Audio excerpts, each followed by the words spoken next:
Have you ever stopped to think that the books shaping how we see the world aren't just, well, presenting facts? That they're actually building a story, one designed to really mold how we think? Yeah, it's so important to look past just the surface narrative. Absolutely. To question it, take it apart. Instead of just passively taking it all in, some ideas really demand that closer, more rigorous look. Mhm. And this exploration today, it's really a chance for you, the listener, to develop that critical viewpoint, to get better at engaging with these big, influential ideas. And to really understand how the arguments get built. What's the evidence behind them? What are the bigger consequences? Exactly. We firmly believe some books must be challenged. So this critique, it uses, where it fits, a step-by-step critical thinking framework. We map claims to evidence, drawing inspiration from Richard Paul and Linda Elder's work. Right. And we also bring in an intellectual framework based on Mortimer J. Adler to sort of categorize the nature of the book's insights. Is it opinion, understanding, wisdom? And we don't stop there. We use the Golden Rule and even the U.S. Preamble to look for ethical asymmetries. Then we wrap up with a logical analysis and aim for a really balanced conclusion. It's a thorough process. It is. And something else unique is happening here.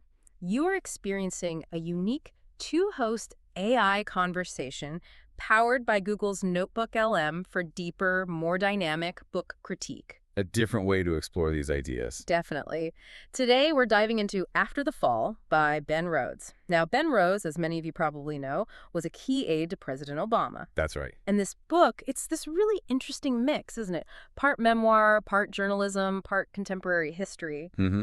And his main focus is looking at this disturbing rise of authoritarianism and nationalism we're seeing globally. It's quite unsettling. It is. And our mission here is to give you a really comprehensive assessment of Rhodes' work. We'll dig into the book's intention, the kinds of evidence he uses, the logic underneath it all, and, importantly, its practical value. Does it help us make sense of things? Crucially, no spoilers. We're not ruining the read. No. The goal is to help you understand how he builds his case, where it's strong, maybe where it's less convincing, and what it all implies for how we think about global politics today. Okay, so let's really unpack Rhodes's main argument. It's definitely timely and pretty provocative. It really is. He's not seeing this rise of nationalism and authoritarianism as just separate incidents happening here and there. No, he sees a connection, a global pattern. Exactly. His core idea is that these trends are, at least partly, a legacy of past U.S. actions. Things like unchecked capitalism spreading globally, this constant focus on militarism. And the impact of technology, how it's changed everything, often not for the better in these contexts. Right. It's a bold connection he's making between domestic choices and global results. It really begs for a closer look. And you absolutely have to understand the timing, the context when he was writing that. Oh, definitely. Post-2016, right? Yes, largely conceived and written after 2016, a time of huge global shifts, populist movements gaining ground, changes in American leadership. Rhodes is reflecting on this sense of America's changing role, maybe declining influence, after Obama and during the Trump years. So it's not just looking outward. Not at all. That context is fundamental. It helps explain why he links U.S. dynamics and policies so strongly to these global trends. It's a critique, sure, but also a kind of deep self-reflection, seen through what's happening worldwide. Right. And for you, the listener, wanting to grasp things quickly but also deeply, well, examining a book like this is vital. Rhodes tackles that huge question. Why does democracy seem to be struggling in so many places? By breaking down his arguments, you get a unique perspective on today's global dynamics. It helps you understand how we got here to this moment. It cuts through some of the noise. Okay, so let's get into the evidence. How does Rhodes actually try to back up this core claim that American actions and attitudes played a role in global democratic decline? He doesn't just theorize, right? No, he builds his case with very specific examples, often drawn from his own experiences and travels. Like where? Well, he talks about Russia, for instance, not just vaguely, but mentioning figures like Navalny and the late Boris Nemtsov, really painting a picture of the environment they faced. Specific people. Yes, and he does the same for places like China, showing the increasing state control, and Hungary, documenting its democratic backsliding. What really stands out is how much he relies on personal interviews, direct conversations. So first-hand accounts. Exactly. These aren't dry statistics. They're powerful stories from people actually living through this erosion of freedom. It adds this immediate human element to his claims about rising authoritarianism. These interviews are a really key form of his evidence. Okay, this is where I found it got really interesting. And frankly, kind of worrying. His focus on social media, Ah, how yes. he connects its role directly to empowering autocrats. We often think of these platforms as, tools for connection. For liberation, even. Right. But he shows the dark side, how they can be, well, weaponized. Can you give some examples he uses? Absolutely. He gives some pretty stark examples of how these digital platforms, which held so much initial promise, have been turned into tools for state control. He talks about specific documented cases. Think about protest suppression in Hong Kong, where digital surveillance tracked activists. Chilling. Or in Russia, using things like internet blackouts or flooding zones with propaganda to shut down dissent. He demonstrates how autocratic leaders have learned to manipulate information, sow division, even use data to target opponents. It turns that hope of empowerment on its head. It becomes an apparatus of control. That detailed look at social media's role is a really strong piece of his argument. It is, and if you zoom out a bit, connect it to the bigger historical picture, he really puts two major events into context. The 2008 financial crisis and the whole political landscape after September 11th. He argues these weren't just blips on the historical radar, they were pivotal. They seriously undermined global faith in the American model, both its version of globalization and democracy itself. How so? Well, the financial crisis laid bare the risks of that unchecked capitalism. And then the post-September 11th policies, things like mass surveillance, military interventions, they seem to contradict the very democratic ideals America was supposed to stand for. So they created disillusionment. Exactly. He presents them as creating deep skepticism worldwide, opening the door for the kind of nationalist and authoritarian ideas he's exploring. Okay, let's shift slightly. Let's talk about the kind of arguments Rhodes is making. We're using this Adlerian epistemic lens to sort of classify the knowledge. Right. Thinking about different levels. Opinion, understanding, wisdom. So where does Rhodes's book mostly sit? Well, a lot of it operates very effectively at the level of understanding. Yeah. He's brilliant at weaving together those journalistic stories with recognizing historical patterns. It helps you get why things might be happening. But it's also fair to say that some of his specific policy suggestions, while they sound compelling and are well argued, probably land more in the category of opinion. They aren't necessarily established, undeniable facts. Okay. So how does the book handle that difference? Does it distinguish between, say, documented history and his broader theories? That's a really interesting aspect, where he's using documented history, verifiable facts. Those direct interviews we talked about, his claims feel very solid. They approach knowledge. You feel the certainty there. Yep. But then when he moved to these broader ideas for democratic renewal or his theories about global political shifts, those are closer to wisdom. They're proposals, they're debatable, they invite discussion. Which raises a good question for us, for the listener, right? How do we tell the difference between these levels of certainty when we're reading complex arguments like this? Especially when they mix personal stories and big historical sweeps. Exactly. It's a crucial skill, being able to read critically and identify what's being presented as fact versus interpretation or proposal. Now, let's look at it ethically through the golden rule lens. There are definitely ethical strengths here, wouldn't you say? Oh, absolutely. Rhodes shows clear, deep sympathy for dissidents, for minorities, for people facing oppression around the world. You really feel that empathy. You do. He often explicitly asks you, the reader, to try and see things from their perspective, to understand their fight, their courage. It's a very powerful, empathetic appeal. It grounds the whole thing in a sense of shared humanity. It really draws you in on a moral level. It does. But what's also fascinating, looking closely, is spotting a potential, maybe subtle, ethical asymmetry. Well, while he strongly advocates for the oppressed globally and suggests revitalizing democratic nationalism as a fix, that solution itself might carry a bit of a U.S.-centric bias. Meaning, it doesn't always seem to fully grapple with how structural flaws within American democracy might look to outsiders, or perhaps doesn't scrutinize U.S. institutions with quite the same intensity it applies elsewhere. Okay. So the question becomes, is it truly reciprocal? Are we applying the golden rule fully if the solution doesn't deeply consider global perspectives on America's own issues? Precisely.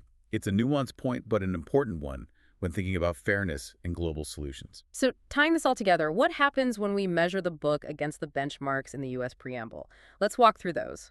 Form a more perfect union. The book definitely argues for unity over tribalism. It shows how divisions weaken societies, Yeah. but maybe less clear on how diverse nations actually achieve that unity. Okay, establish justice. It clearly supports rights and fairness, often by highlighting their absence elsewhere. But the specific how-to for achieving justice, especially systemic reform in existing democracies, feels a bit thin, more aspirational. Right. Ensure domestic tranquility. It certainly warns about unrest being a consequence of democratic decline. You see the risks, but again, a detailed roadmap for achieving that tranquility, not really there. What about provide common defense? Here, he offers a strong critique of, endless wars. He pushes for a more balanced, less militaristic approach, questioning the cost and effectiveness of past interventions. A call for rethinking defense. Makes sense. Promote general welfare. The book definitely champions inclusivity and minority rights, linking general welfare to protecting marginalized groups from nationalist movements. It argues for a broader view of well-being than just economics. And finally, secure the blessings of liberty. A very strong appeal for liberty as fundamental, yes, but also a significant caution about how technology and surveillance can undermine those very liberties, a warning about threats from both outside and within. So, summing that up, Rhodes uses the Preamble's ideals effectively to frame the challenges. He makes a strong case against tribalism and for rethinking defense. But where it comes to the concrete steps for justice and tranquility, it often leaves you, the listener, with more questions than answers, highlighting the gap between identifying problems and finding workable solutions. That gap seems to be a theme. It does. And just a quick note here, if you're finding this kind of deep analysis valuable, this way of looking critically at ideas, we really encourage you to check out Mindful Moments. That's our YouTube channel. We offer AI, book analysis, summaries, critiques, and podcasts, all designed to spark reflection and rational thought. It's another resource for engaging with ideas critically. Definitely worth a look.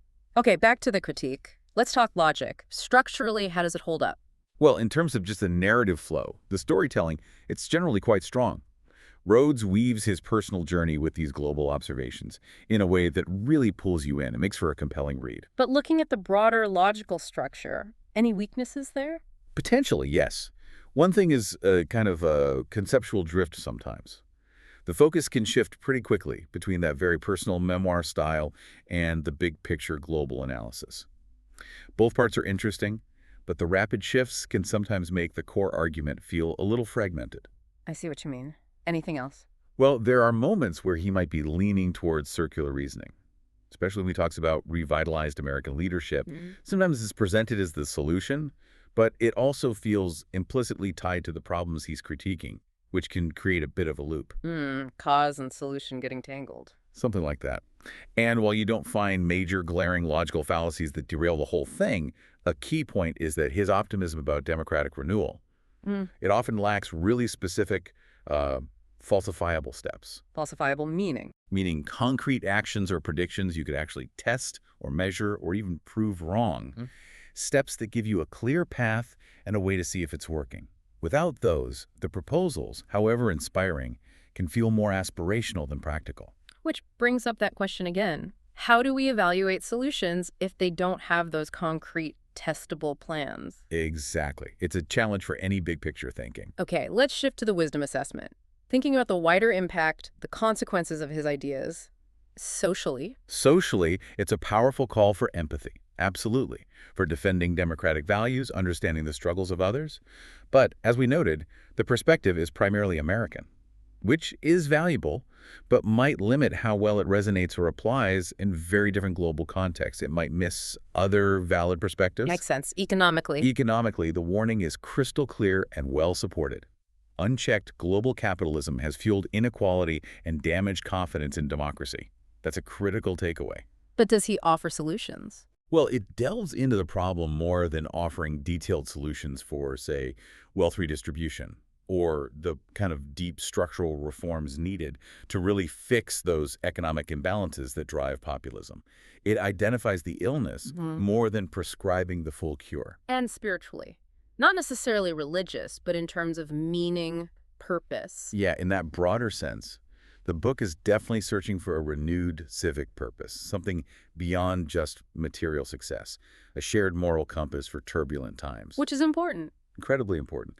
But the depth of exploration into, say, deeper philosophical or even religious foundations for that purpose is fairly modest. Yeah. It's aiming more for a secular civic renewal. Which has its own appeal, of course. Absolutely. So to wrap things up, let's look at the balance. After the Fall has real strengths. The reporting is vivid. Those firsthand interviews give you insights you just wouldn't get otherwise into the impact of U.S. policy globally and into the sheer bravery of people fighting authoritarianism. That part is very powerful. It really is. And his critiques of how social media is used, the dangers of constant militarism, the fallout from financial excess, they feel very timely, very grounded in what we've seen happen. It definitely helps make sense of recent history. Okay, but the weaknesses. Well, as we've discussed, the proposed solution, this idea of renewed democratic nationalism, it stays quite vague, and it feels very U.S.-focused, perhaps not fully accounting for the immense complexity and diversity of the global situation. And that oscillation you mentioned. Right, that back and forth between memoir and policy analysis. While engaging, it does sometimes risk blurring the main argument, making it harder to pin down a single, unified takeaway message. So it leaves us with some big questions. Definitely. Like, what would a truly global set of reforms look like? Yeah. One that goes beyond an American perspective and really incorporates diverse cultural and political realities. And can democracy really be renewed just by reclaiming a sense of purpose, or does it require deep structural changes within U.S. institutions themselves, changes that address how America is perceived globally? Exactly. These are the kinds of critical questions the book leaves you, the listener, to wrestle with. It starts the conversation, but the thinking journey continues. This comprehensive critique, just to reiterate, was put together using a systematic framework. We aimed for transparency, conceptual clarity, and that reciprocal ethical lens in looking at the book's arguments, drawing on established critical thinking principles. For the in-depth book analysis, please click the link on screen. Subscribe, share, purchase via link, and think rationally. See the many genre-based book podcasts at Mindful Moments. Subscribe and nourish your mind on the go.